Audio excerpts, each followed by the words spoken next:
Hello. I told you I was going to read some more stuff, and I was going to read an article I found through the Lucis Trust that I thought is related to all the recent, readings I've been doing, showing how this New World Order that these secret societies and other globalist organizations are bringing us in is one based on collectivism and socialism. Well, I found an interesting article to read on here and on there, and it's freedom through community.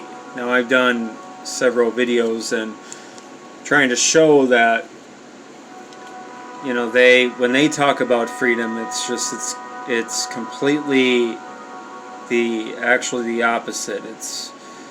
Their freedom is really privileges, and if it's not good for the community, then you should have that freedom. So it's not really freedom. Starting.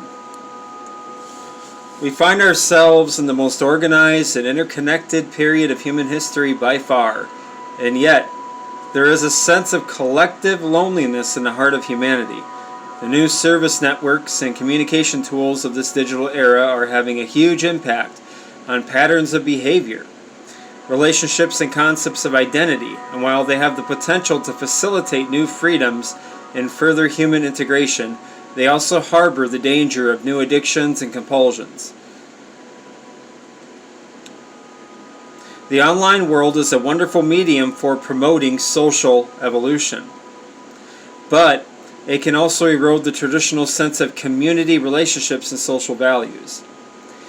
As a consequence of all this, the core human need of a sense of belonging and social identity is on shifting ground. And this is compounded by another feature of the digital era, the trend towards technocratic forms of government reliant on the highly educated. This type of meritocracy has its downside, as the political philosopher Michael J. Sandel points out in his book, The Tyranny of Merit. Having well-educated people run the government is generally desirable, provided they possess sound judgment and a sympathetic understanding of working people's lives, what Aristotle called practical wisdom and civic virtue. But history shows little connection between prestigious academic credentials and either practical wisdom or an instinct for the common good in the here and now. Unquote. Elsewhere in the same book, he writes, quote, "Our technocratic version of meritocracy severs the link between merit and moral judgment. In the domain of the economy, it simply assumes that the common good is defined by GDP, gross domestic product, and that the value of people's contributions consists in the market value of the goods or services they sell. In the domain of government, it assumes that merit means technocratic expertise. This can be seen in the growing role of economists as policy advisors, the increasing reliance on market mechanisms to define and achieve the public good, and the failure of public discourse to address the large moral and civic questions that should be at the center of political debate. What should we do about rising inequality? What is the moral significance of national borders? What makes for the dignity of work? And what do we owe one another as citizens? This morally blinkered way of conceiving merit and the public good has weakened democratic societies." Unquote. As new diverse branches of sociology emerge to study all these changes in political behavior, social relationships, and concepts of the self, it is of value to note that sociology literally means, quote, "the study of companionship," unquote. It is derived from the Latin word socius, meaning companion, and the Greek word logos, meaning word or knowledge. We might then call the esoteric dimension of sociology the word of companionship, a study of the divine creative sound as it is unfolding in social groups around the world. Letting our imagination soar, what would it be like to experience the word of companionship sounding through the entire field of human relationships and fusing it with meaning? What might the social structure of planet Earth be like if people everywhere were simply open to the idea of a divine plan? More like their plan. The sense that evolution is being driven forward by a by a majestic purpose, and that the unfolding qualities of every single unit of life, no matter how small or seemingly insignificant, are needed in order to fulfill it. To this end, unfolding a sense of divine plan and purpose in the social consciousness is surely one of the most pressing needs of our time. Such an injection of meaning could revolutionize human thinking and interactions, strengthening the united bridge of consciousness that humanity is building toward the subtle worlds. The Alice Bailey writings refer to this bridge-building process as the science of social evolution, predicting that in the future it will become a part of a great science of invocation and evocation that will be based on the magnetic arranging power of sound. The beginnings of this science can be practiced by anyone who uses the great invocation on a regular basis.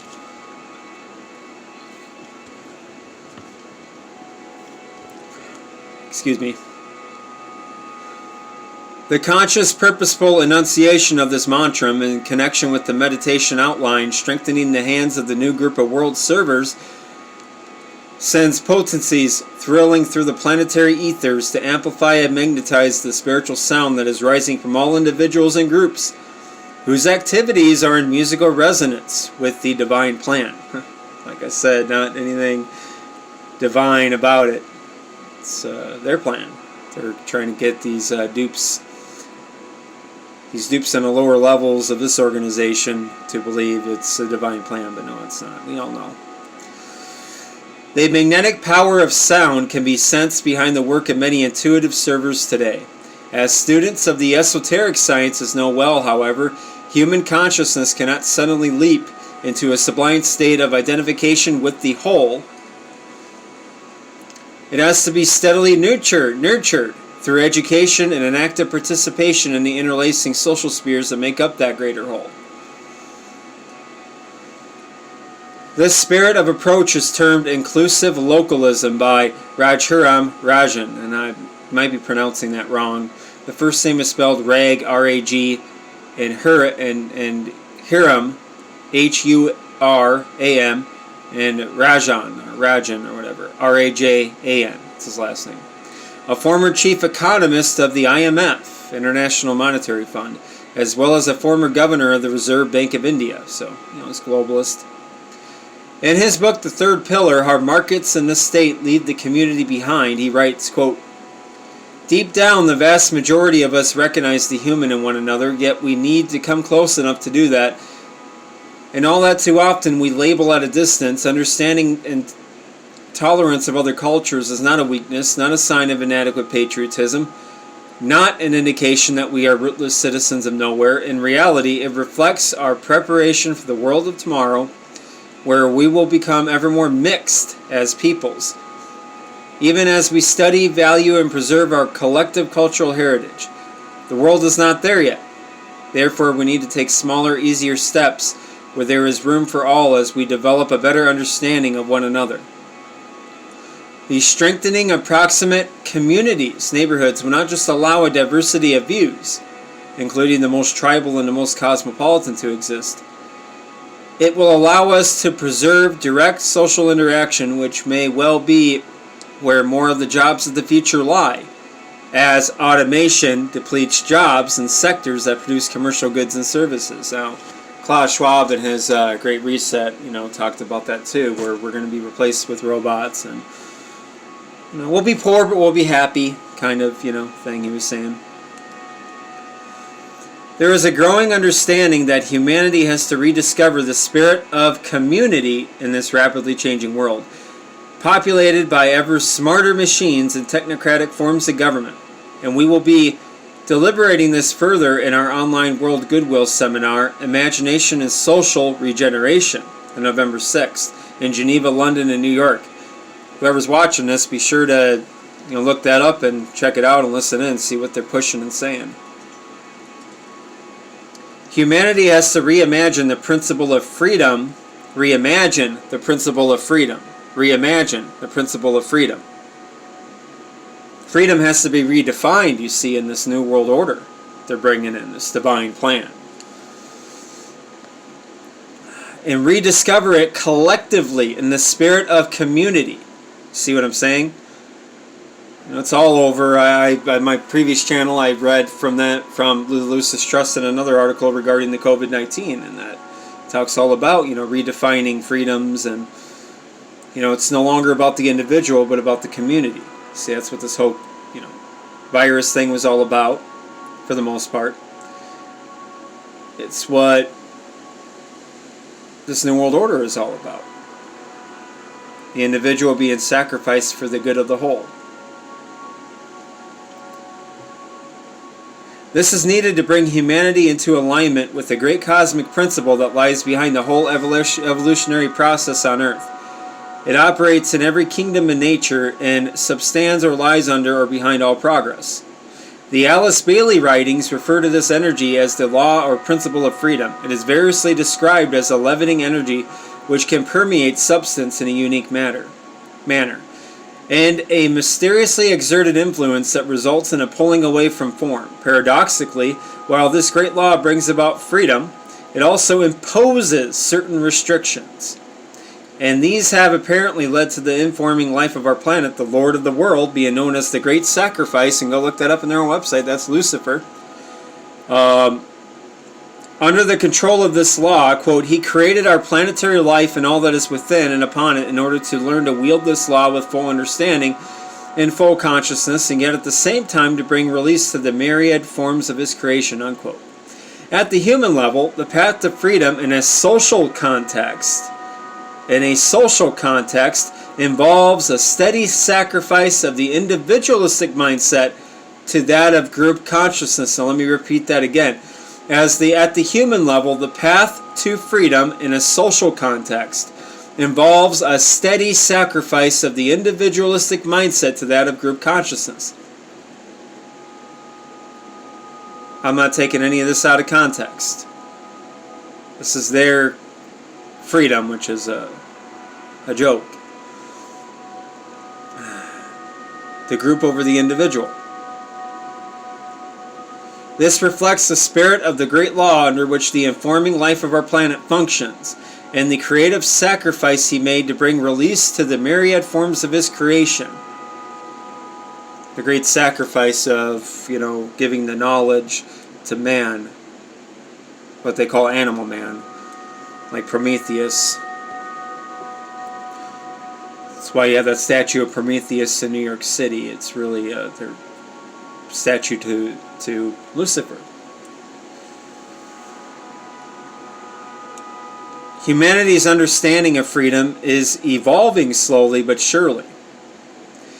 And the solidarity that has been evidenced in large swaths of the world's population throughout the pandemic has been encouraging. See, let me repeat that one again. And the solidarity that has been evidenced in large swaths of the world's population throughout the pandemic has been encouraging.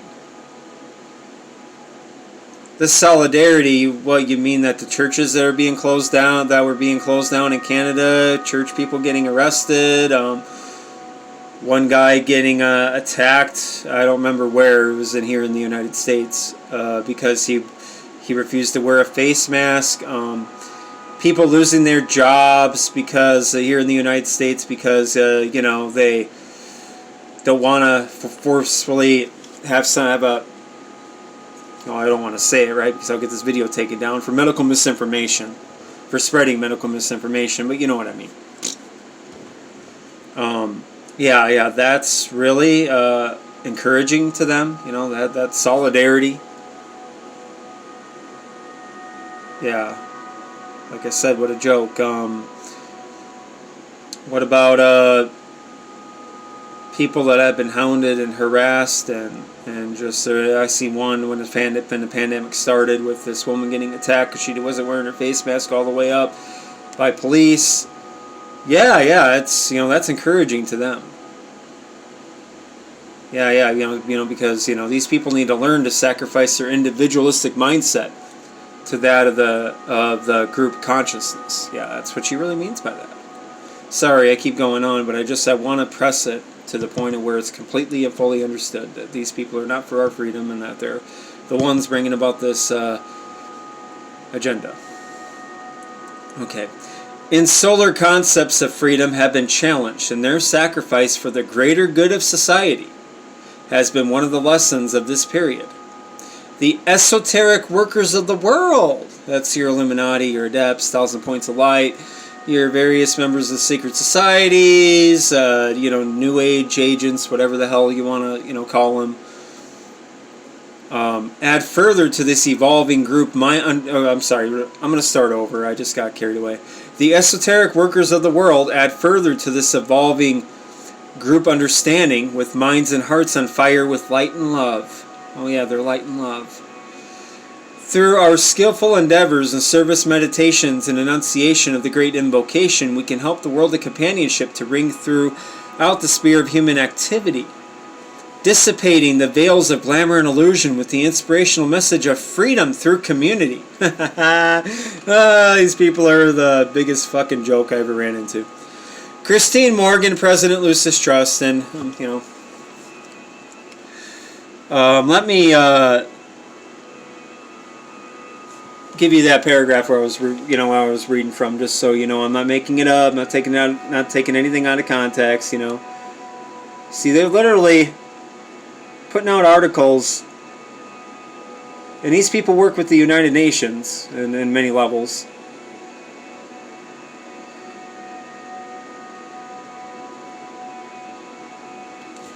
So I'm playing this music through here because it's, I don't know, sometimes maybe music kind of brings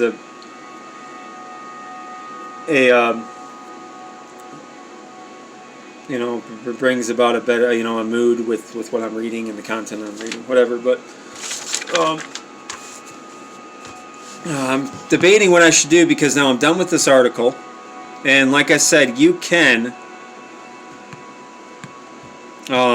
just go look this up on. Matter of fact, I'm going to look up more articles. I haven't read them all, but I mean, this organization needs to be exposed for what it really is. Just an Illuminati cult, and freedom through community. You see, not freedom through individualism. Not the creator endowed rights that our founders gave us. No, freedom through community. And I've shown this over and over. He said all that stuff in the Great Reset. My next video, I will be,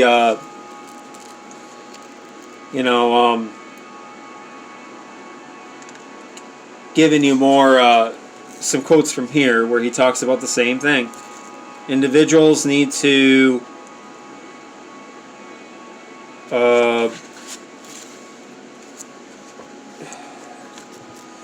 individuals need to be sacrificed to the greater good of society. I mean, sorry, I'm just...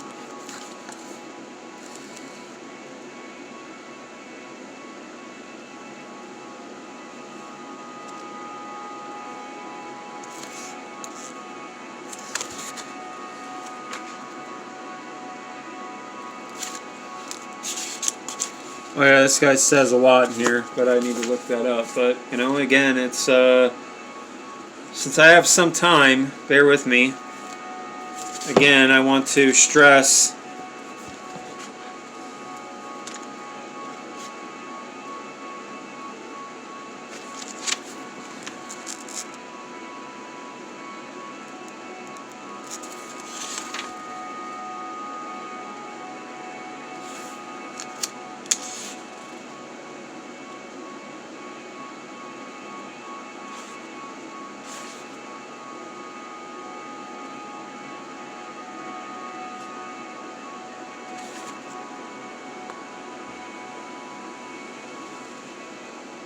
well, it's somewhere in here, but hey, since we're on this book, again, I'm going to show you from the Lucis Trust's own words, which, whether people want to admit it, want to acknowledge it or not, is connected to the United Nations. It has a connection to it. It's on the Economic and Social Council, yes.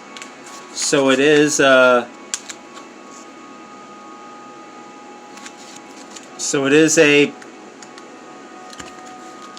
I would have to say it's a pretty mainstream establishment within, the United Nations. It's recognized by the United Nations as something to, I guess, take a little serious, whatever. But so this is page 59 of Education in the New Age. It will be apparent to you also that the task of the new education is to take the civilized masses and lead them on to the point where they are brainwashed. To take likewise the cultured people and train them in the ways of the Illuminati. Evidently, it will be found that what is now taught in the schools of the esotericists will be part of the acknowledged curriculum imposed upon the rising generation.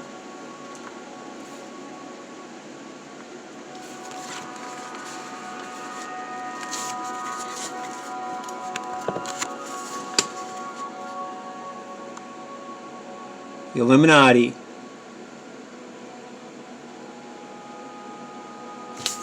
What more proof do we need, right? And go back to my videos too, where I show that Alice Bailey, I don't know if it's just all bullshit. Maybe it is, but I figured since I found it, and I figured I'd put it out there, because no one else has done it.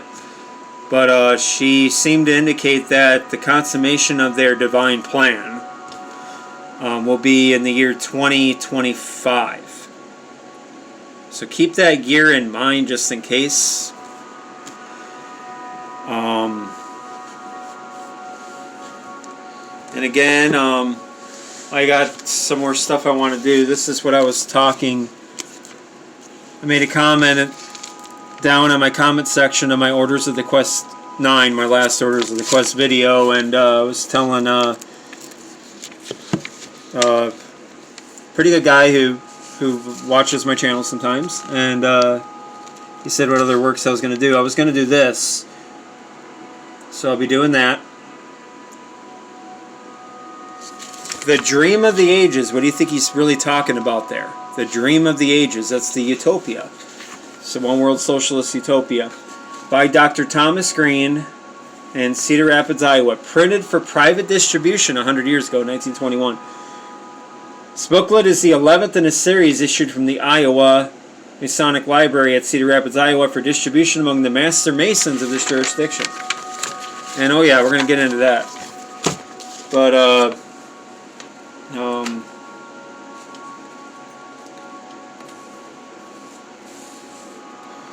I have some stuff I want to do.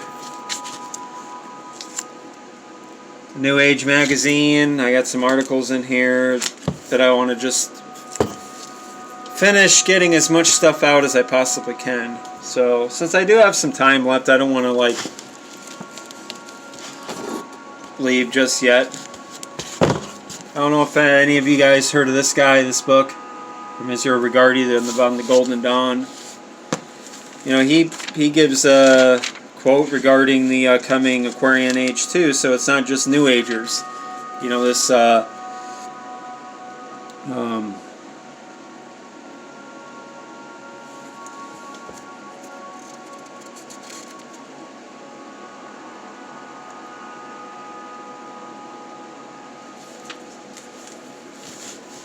we occultists say. Well, anyways, hang on a second. I'll just read this beginning. With this one oath, we have the object not only of the work of the Golden Dawn, but of any system of occult teaching, be it Eastern or Western, ancient or modern, basically physical or psychological, to become more than human. That is the great work. What does that mean? Well, they believe that to become gods. That's what they truly believe. We occultists say that we are entering the age of Aquarius, thus ending one great age and beginning another, but that we is not just we the occultists, but all mankind and all life. It is our world that is also entering a new age. So the new age is not something obviously that just started from some hippie smoking dope, right, in the 60s and 70s. It is the whole idea of the age of Aquarius and New Age is in the secret societies. It is then an initiation that we are all to some extent experiencing, for with the coming of the dawn of Aquarius, there is a new attitude toward life that we already perceive as a search inwardly for greater knowledge and understanding of self, and outwardly as the new sense and awareness of personal or racial responsibility toward the world we inhabit. But we must build upon the foundations of the old. You see, that's what they're all saying, like the phoenix rising from the ashes. The old has to be destroyed, and the new has to be built over it. So I just figured, I don't think I ever showed this quote on my other channel either, but you can read that if you're interested.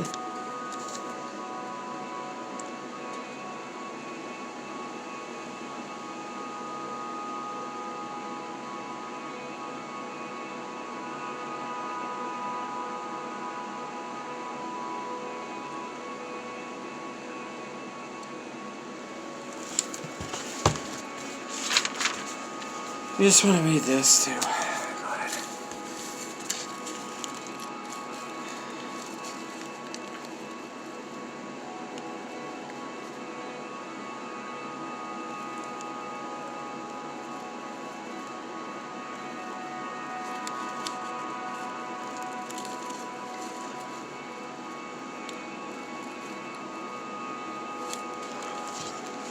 So, you know, I mean, it's not like a huge thing, but again, that's just another secret society book. You know, obviously, the dawn of Aquarius and New Age is we will find in our research is just another calling for a new world order. You know, that's what the new world order is. It's the ones that originally called for the New World Order and started this whole idea with the secret societies, so we know who the culprits really are behind this move for world government. Alrighty, well, I'll make more videos showing some more proof. Truth or bombs. Take care.